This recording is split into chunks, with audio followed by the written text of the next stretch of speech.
A minha história com a prematuridade se iniciou no momento que nós resolvemos, eu e meu marido, ter o segundo filho.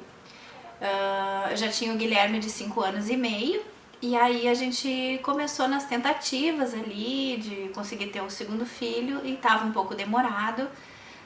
Fiz alguns exames na época, a médica queria saber se estava tudo certo, né? Já fazia mais ou menos um ano e aí eu não engravidava. Aí fizemos alguns exames e deu que eu estava entrando na menopausa. E aí a gente começou meio que a tirar a ideia da cabeça, assim, de ter o segundo filho. Se rolasse, tudo bem, né? Aí o que que aconteceu? A minha gineco disse para eu fazer alguns outros exames com outro médico, um especialista, e ele disse que realmente as minhas chances eram bem menores e me deu algumas outras opções de fazer inseminação, de fazer algumas outras técnicas, né, pra gerar. E aí nós resolvemos que não, que na verdade não era essa a ideia, que nós já tínhamos o Guilherme, já tinha a minha vontade de ser mãe, já tinha acontecido tudo, né? O segundo filho era mesmo a vontade de poder dar humano pro Guigui e tudo mais. Mas aí como aconteceu tudo isso, eu disse, bom, então ou vai ser naturalmente ou então não vai ser. E acabou que a gente meio que relaxou, né, assim, nessa situação toda. E acabou que eu engravidei. E aí voltei na médica com um exame de gravidez e ela pediu para fazer uma ecografia, ficou assim um pouco assustada com os níveis que tinham saído lá no exame, porque ela falou assim, olha, Andréia, ou tu já tá grávida há mais tempo, e aí ela disse, não, vou te dar o exame, a ecografia transvaginal pra tu fazer, e aí a gente vê o que realmente tá acontecendo. Eu fui, fiz a eco transvaginal, meu marido foi comigo, e enquanto a gente tava fazendo a eco, o médico falou assim, nossa, vocês foram muito abençoados. E aí nós, claro, né, fomos mesmo, porque eu já tava entrando na menopausa e engravidei, eu já nem tava mais contando com isso. E aí, de repente, ele disse assim, não, na verdade, vocês foram muito abençoados, porque são dois. E aí eu ainda falei assim, eu disse, nossa, mas que brincadeira, eu falei pra ele, né? Aí ele disse assim, na verdade, não, eu não brincaria com uma coisa dessa, são dois mesmo. E aí eu me lembro que naquele momento foram duas reações completamente diferentes. O meu marido começou a rir, tipo, muito feliz, mas eu acho que bem nervoso também. E eu comecei a chorar. Porque na minha cabeça, eu acho que eu já tinha todo esse sentimento. Eu sabia que uma gravidez gemelar não era uma coisa fácil. E eu também tinha essa questão que eu me lembro quando eu levei o exame pra médica, ela viu que eram gêmeos, ela disse assim, mas tu é muito pequena pra ter dois e tudo mais, mas enfim, isso não quer dizer, né, mas a gravidez gemelar, ela por si só, ela é uma gravidez de alto risco, que tu tem que ter mais cuidado. Então ela disse assim, ó, tudo que tu fez na tua primeira gestação, algumas coisas tu vai ter que cuidar. Provavelmente tu tem que parar de trabalhar mais cedo, tu vai ter que fazer mais repouso, tu não vai poder fazer atividade física como tu fazia. Então esse tipo de coisa tu vai ter que cuidar. Mas vamos seguir o baile, né? Vamos continuar a fazer. Eu já tava fazendo pré-natal, assim, porque eu já tinha feito todos os exames pra ver se tava tudo certinho pra eu ter outro bebê. Já tava tomando ácido fólico, que é uma coisa que é muito importante, tu fazendo pré-natal, assim, pelo menos uns 3 meses antes. E eu já tava tomando há bastante tempo. Aí seguiu a gestação normal, assim. A única coisa que eu sentia de diferente é que eu enjoava mais, em função de que ela me disse que em função de ser dois, a quantidade de hormônio que corre no teu organismo ela é muito maior e faz com que tu sinta mais enjoo, a indisposição é bem maior. Mas passou essa fase toda, passou o susto, a gente começou a curtir a ideia, se acostumar com aquela questão de que agora são dois, né? E aí foi tudo tranquilo. Aí mais ou menos com 20 semanas eu fazia ecografia de 15 em 15 dias, porque tu tem que acompanhar mais de perto, né, o que está acontecendo com eles, assim, o desenvolvimento. Com 20 semanas mais ou menos a gente foi fazer uma ecografia e aí o médico falou que ia dar já um chute e dizer que tinha 80% de chance de ser 2 meninas. E aí, tá, ficamos naquela história tudo e o mano todo empolgado escolheu o nome das gurias, Sofia e Alice. E a gente achou tão bonitinho porque ele que escolheu os nomes, assim, né? Tava empolgado, envolvido na história. Aí, 15 dias depois eu fui fazer outra eco, era um outro médico e ele disse assim, olha, já deram alguma ideia pra vocês? Sim, me disseram que eram 2 meninas. Ele, não, agora eu vou dar 100% de certeza pra vocês, são 2 meninos. E o Guigui tava junto na ecografia, ficou toda faceira, porque eram 2 meninos, e escolheu os nomes Gustavo e Gabriel. Aí tá, e aí seguiu. E aí, isso eram 20 semanas, 21 semanas. Com mais ou menos 23 semanas, eu fui fazer uma outra ecografia, e a médica começou a ficar bem tensa durante a ecografia. Foi uma eco que demorou 1 hora. E eu já tava com a barriga bem grande, já tava bem desconfortável, eu já sentia bastante dores, assim, e pra mim ficar naquela posição ali da ecografia era bem complicado. E ela começou a ficar bem tensa, foi fazendo a eco, e ela disse assim, olha, eu vou ligar pra tua médica, conversar com ela, tu espera uns 20 minutos, vai sair o resultado do exame aqui, tu pega o exame e leva lá pra mostrar pra ela. Eu vou ligar pra ela e vou explicar a situação. A gente achou uma coisa que não é muito legal. Mas ela vai te explicar direito. Não te assusta, mas ela vai te explicar direito, mas vai direto pra lá. E aí eu fui direto pro consultório, bem nervosa, né? O que será que aconteceu? Cheguei lá no consultório, ela já tinha conversado com a médica que fez a ecografia, olhou o exame e disse, olha, Andréia, tu tá com uma doença que a gente chama na gestação gemelar, que é transfusão feto-fetal, que é quando um bebezinho, em determinado momento, começa a se desenvolver mais do que o outro. E é como se um deles começasse a transfundir todos os nutrientes que ele recebe para o outro, e assim como o sangue também. Se isso acontece no início da gestação gemelar, muitas vezes acontece que um bebezinho vem a óbito e o outro segue adiante. E tudo certo, o organismo mesmo resolve tudo isso. Mas a gente já está com 23 semanas. Isso provavelmente não vai acontecer. Então a gente vai tentar fazer com que essa gestação siga um pouco mais adiante. E junto com isso eu estava com outro complicador que era produção de líquido amniótico em excesso, que é uma outra doença lá que é polidramia. Então a minha barriga começou a inflar que nem uma bexiguinha. E eu dizia isso pra médica, eu disse, gente, a minha barriga tá ficando enorme a cada dia. E a sensação que eu tenho é que nem uma bexiguinha, tá enchendo, enchendo, enchendo, parece que vai explodir. E aí ela olhava pra mim assim com uma cara de dó e me dizia assim, na verdade é mais ou menos isso. A tua gestação vai ir até onde a placenta aguentar. Então, o que a gente pode fazer, tem um procedimento que a gente faz, mas tem que ser com tantas semanas, que é pega a cânula que faz a amniocentese e fura a placenta e drena um pouco de líquido para dar uma murchada na tua barriga e ter espaço para, de novo, os bebês se desenvolverem um pouco mais. E eu tinha marcado esse procedimento para segunda-feira de manhã.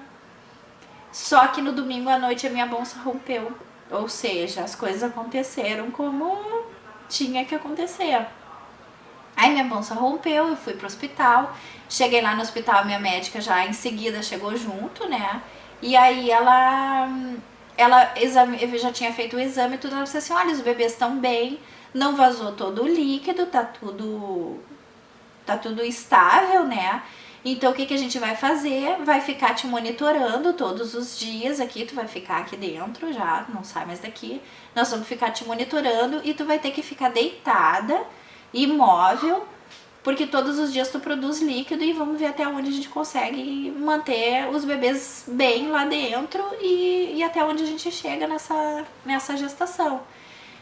E aí eu me comprometi de ficar quietinha, de fazer tudo que me mandavam, né? E aí eu fiquei bem durante 1 semana hospitalizada.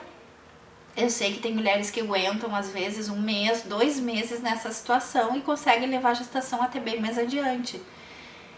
Só que daí com 1 semana depois que eu tava nessa situação, eu comecei a ficar mal. Eu tive um problema que comecei a ficar com uma anemia muito forte. E aí a médica se assustou com aquilo, fez os exames e disse assim, olha, Andréia, nós chegamos num ponto agora que tu tá correndo risco de vida. Então o que a gente tem que fazer? Nós vamos ter que fazer o parto, não tem outra opção. E eu dizia pra ela assim, eu disse, mas doutora, as crianças não têm 1 quilo ainda, o que vai ser? Como é que vai ser isso, né? Eu tô aqui quietinha, eu tô bem, eu não tô sentindo nada. Ela disse, não, tu não tá sentindo nada, mas daqui a pouco tu pode entrar em choque, porque o teu sangue tá ficando muito debilitado. Inclusive pra gente poder fazer o parto, que já tá marcado pra hoje à noite, tu vai ter que fazer uma transfusão de sangue antes pra tu ficar bem e aguentar o parto. E aí eu não tinha, como eu não me sentia mal, eu não sentia nada de errado, eu não tinha noção da gravidade da coisa, né? E aí fui ganhar os bebês, então tava marcada a cesárea pra noite, eu fiquei bem tensa, bem nervosa, né? Então foi um momento delicado. Os médicos vieram conversar comigo, me explicar para ver se eu já tinha tido alguma experiência de ter visto um bebê prematuro, para eu não me assustar, porque tem mães que se assustam muito. E aí eu disse que não, tudo certo, eu sabia que eles eram pequenininhos, eu tinha essa noção, que não era para eles se preocuparem. Eu disse, não, então tudo certo. E nasceram os bebês. Nasceu primeiro o Gustavo, 800 gramas, e depois o Gabi com 600. Durante aquela semana que eu fiquei hospitalizada, deu tempo de tomar aquelas injeções que aceleram o pulmãozinho deles, então eles nasceram bem, respirando bem, não foram entubados. Eles estavam surpreendendo os médicos assim naquele nascimento tão prematuro e por eles estarem tão bem.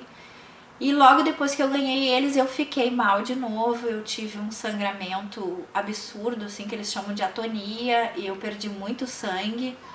Eu tava que eu não conseguia levantar da cama, eu desmaiava, eu tive que fazer mais 4 transfusões de sangue depois disso. E eu só fui conseguir ver os bebês mesmo dentro da incubadora, chegar até a UTI pra vê-los, né? 2 dias ou 3 dias depois que eu ganhei eles. Até então eu via eles só por fotos que meu marido ia e tirava da incubadora deles lá e me trazia. E aí quando eu me restabeleci, que eu consegui ir lá ver eles, né, e conversar direitinho com o médico, tudo, né, tem toda uma equipe de apoio lá dentro do hospital, que é muito bacana isso. E o médico explicou, disse, olha, assim, ó, bebês prematuros são bebês graves, né, eles são considerados prematuros extremos porque nasceram de 26 semanas. Tem baixo peso, então eles têm uma propensão a ter infecções e milhões de coisas, assim, os prognósticos são bem complicados, né? São crianças que podem ter milhões de sequelas, então, mas isso a gente só vai saber com o andar da carruagem. Mas eles parece que estão bem. Aqui é um dia de cada vez, né? Passou a primeira 24 horas, 48 horas, 72 horas, a primeira semana, os primeiros 10 dias, os prognósticos vão melhorando. Então passou ali 10 dias e os médicos disseram, olha, tá tudo certo, o que nasceu de menor peso já tinha alcançado o peso do outro, eles já estavam ganhando meu leite, eles tiveram ali uma outra infecçãozinha, ganhavam medicação, mas ficavam bem, eles eram estáveis, assim, né? Tinham, claro, as apneias, as coisas que os bebezinhos prematuros têm, mas eles estavam bem.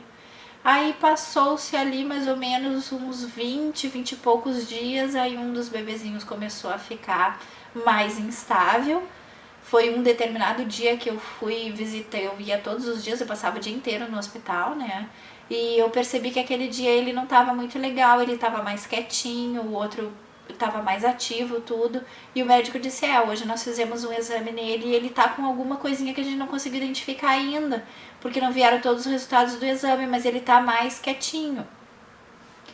E vamos esperar o resultado, veio daqui a 1 hora. Veio o resultado do exame, o médico veio conversar com a gente, estava bastante assustado, porque descobriu que ele estava com um probleminha que é no intestino, que é um ressecamento que dá no intestino, e que provavelmente ele ia ter que fazer uma cirurgia meio às pressas para resolver essa situação. Eles tiram aquele pedacinho que está obstruído ou ressecado e reconstituem, né? E aí então foi isso, desde que teve esse diagnóstico e até a médica chegar para fazer a avaliação dele para a cirurgia, ele não aguentou. Ele teve parada cardíaca, nós estávamos lá junto, a gente acompanhou tudo aquilo ali, foi um momento assim bastante tenso, bastante difícil assim pra gente, e a gente percebia também que foi uma coisa muito difícil para os médicos, Porque pra gente que tá vivendo aquilo ali é uma coisa, é o teu filho, é a tua situação, e tu não é o teu dia a dia. Pra eles aquilo ali é o dia a dia deles. Mas acho que pra todo médico, assim, né, é uma coisa muito difícil. Eu acho que perder pra eles também é uma coisa complicada.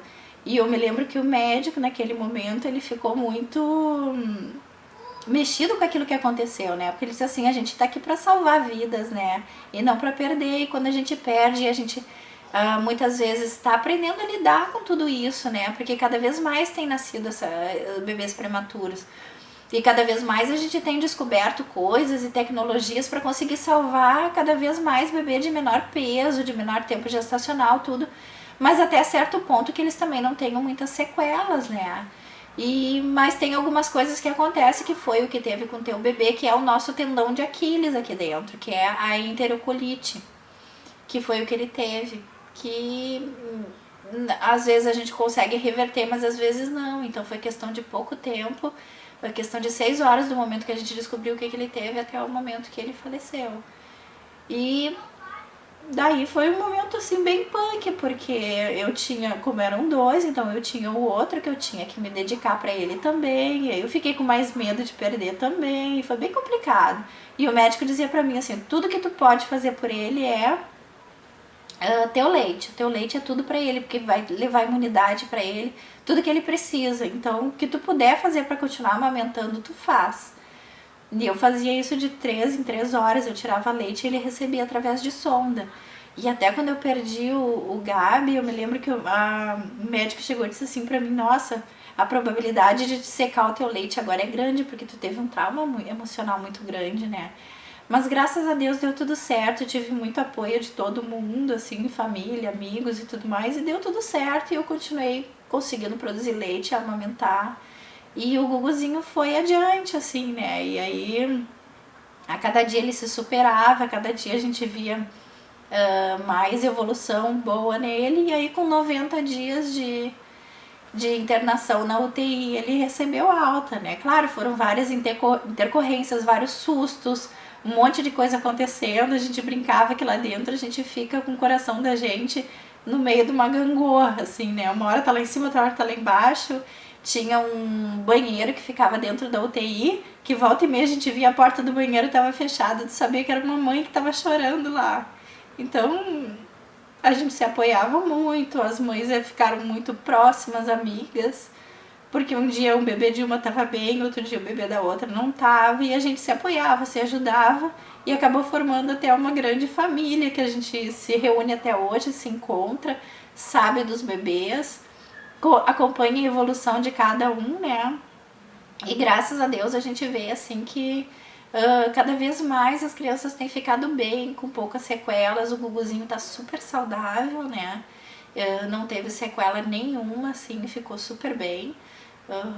E tá tudo certo, assim. Então foi essa história, né, de susto, de superação e também, assim, que a gente aprende muito com eles, que eles são tão pequenininhos e parecem tão frágeis, mas ao mesmo tempo eles nos demonstram que são muito guerreiros.